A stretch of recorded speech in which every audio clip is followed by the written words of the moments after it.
Rahayu, rahayu, rahayu.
Oke, assalamualaikum warahmatullahi wabarakatuh.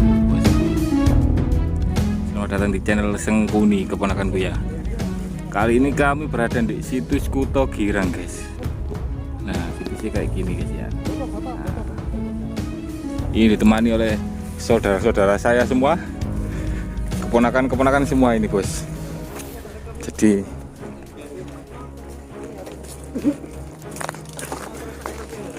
nah, konon katanya itu di sini nih kotanya Istana Mojopahit, bosku, yang terpendam, guys.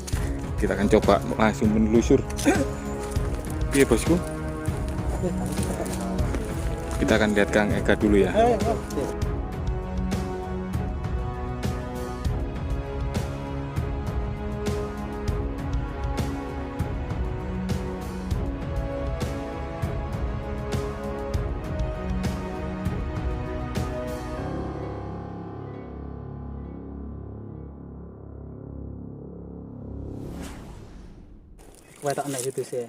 Ya, kali ini kita mengunjungi sebuah situs yang penuh misteri yang sangat erat kaitannya dengan istana kerajaan Majapahit terakhir.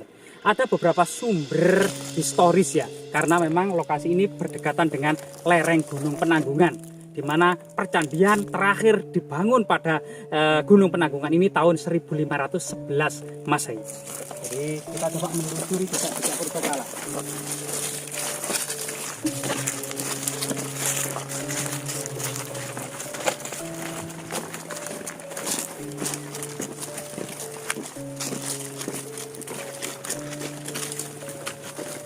Nah, jadi ini situs Kuto Girang, bosku. Sampai saat ini memang masih menjadi perdebatan di antara para ahli ya.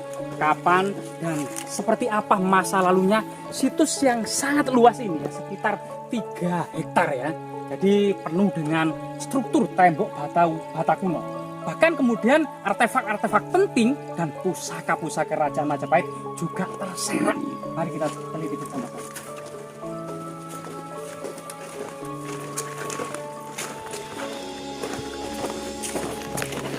Rahayu, rahayu, rahayu. Nah, di lokasi ini ada beberapa batu berbentuk silindris dengan beberapa lubang ya. Jadi ini ada lubang, ini berbentuk silindris, dan di bawahnya ini juga silindris. Di bagian samping ini juga ada lubang. Keras. Jadi ini bisa diputar-putar seperti ini ya. Nah, ini diputar-putar. Ini biasanya itu ada semacam kayu yang dibuat untuk naruh di sini ya, semacam kayu di depan. Kemudian ini biji-bijian, entah itu berupa beras atau biji-bijian kacang yang lainnya. Ini kemudian diputar. Nah, ini kemudian biji-biji yang masuk di sini ini merembes ke sini dalam bentuk yang sudah lembut ya, atau sudah sudah halus gitu ya. Nah, ini caranya. Ini dulu. Jadi para wanita Jawa ini membutuhkan energi loh untuk memutar batu ini loh yang sangat besar ini loh, diputar-putar seperti ini ya. Nah, ini. Apakah ini termasuk blender zaman kuno ini? Ini ya? bisa juga disebut blender zaman kuno ya, atau mortar stone ya untuk melembutkan ya. Nah, luar biasa sekali. Ada 2 di sini. Nah, seperti ini. Nah, ini juga iya. Ini juga iya. Ini untuk menaruh gagang, ini untuk memasukkan biji-bijian sehingga lubang ini keluar dari sini. Nah, ini. Nah, terus ditaruh di sini ya. Nah, luar biasa sekali ya. Semoga tetap lestari. Ada beberapa juga di sini. Jadi ini ada gentong. Nah, di dalam ini ada apa ya? Kelihatannya ada pusaka ya. Pusaka apa ya? Nah, ini katut, ini tersedot kita saya. Jadi hati-hati Mbah, permisi Mbah ya. Kita jangan sampai terlalu tersedot ya. Nah, ini juga coba kita di sini ada sesuatu yang pusaka ya, pusaka yang sangat monumental ya. Jadi kita coba sowan.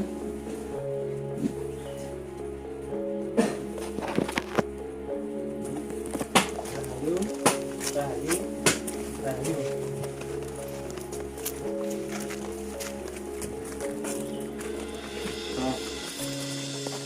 Butunipun sowan Mbah, uri-uri budaya sekaligus edukasi dan memberikan menyibak tentang sejarah masa lalu. Mohon diberi petunjuk ya agar kita tidak bengkok. Nah, jadi di sini ada sesuatu yang sangat luar biasa sekali ya. Ada sesuatu bentuk kotak ya yang sangat besar, dan di atasnya ini ada batu lumpang, tapi di dalam pahatannya ini masih kasar, seakan-akan terlihat masih unfinished gitu ya. Jadi di atas ini ada semacam kendi kecil dan ada perdupaan serta persajian berupa bunga-bunga wewangian, dan bentuknya ini sangat kasar ya.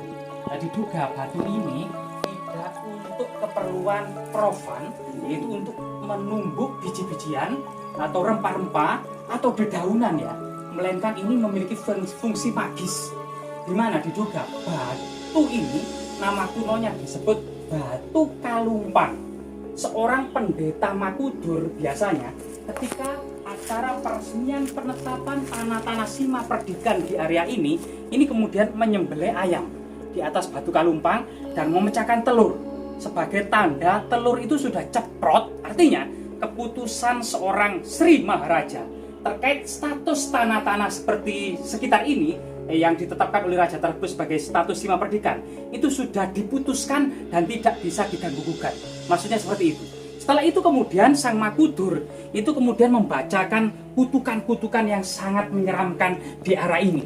Ya, menghadap ke utara, menghadap ke barat, menghadap ke selatan, menghadap ke timur, seraya kemudian menyebutkan seluruh dewa-dewa termasuk makhluk-makhluk halus lainnya, antara lain itu Gandarwa. Kemudian membacakan kutukan-kutukan yang sangat menyeramkan. Barang siapa saja yang merusak ketetapan ini atau yang mengganggu gugat ketetapan ini, baik itu dari kalangan 4 catur asrama. 4 catur asrama yaitu Brahmacarin, Grahasta, Wanaprasta, dan Sunyasa, maupun dari golongan 4 catur warna, yaitu kalangan Brahmana, para kesatria, para waisa, dan para sudra. Kalau kemudian merusak tatanan ini, ketetapan raja, dan kemudian bisa merusak area sekitar ini, itu kalau masuk hutan akan dipatok oleh ular, akan dimakan oleh harimau. Kalau masuk ke sungai akan dimakan oleh buaya. Kalau ke laut akan dimakan oleh ikan. Kepalanya direngkah, perutnya disobek, ususnya dimakan, darahnya diminum, otaknya dimakan. Ya, kemudian kalau datang ke gunung akan dipelantingkan ke bawah jurang. Itulah salah satu biasanya isi kutukan-kutukan seorang Makudur ketika kemudian menetapkan tanah Sima Perdikan. Di area ini diduga memang memiliki fungsi magis lumpang ini sebagai tanda kemungkinan ya seorang Makudur tersebut menetapkan sebuah kutukan-kutukan atas area ini pada masa lalunya, sehingga kemudian sulit untuk ditembus oleh musuh ya. Bahkan kemudian eksistensi dari Gunung Penanggungan ini masih eksis ketika kota Majapahit yang ada di Trowulan runtuh tahun 1400 Saka, 1478 Masehi. Gunung Penanggungan atau Gunung Pawitra ini masih segar bugar. Terus terjadi pembangunan percandian ya. Jadi Candi Carik yang saat ini itu ya, Candi Lura, Candi Siwa, Candi Wisnu yang dibangun pada masa-masa akhir Majapahit itu, bahkan pada tahun-tahun 1511 atau hampir pertengahan abad ke-16, Candi Merak, Candi Yuda, Candi Penanggungan ini masih dibangun, terutama di lereng utara dari Gunung Penanggungan ini. Jadi masih eksis. Sehingga kemudian para agamawan yang ada di lereng Gunung Penanggungan ini memiliki faktor penting dalam menentukan ekstensi kerajaan Majapahit.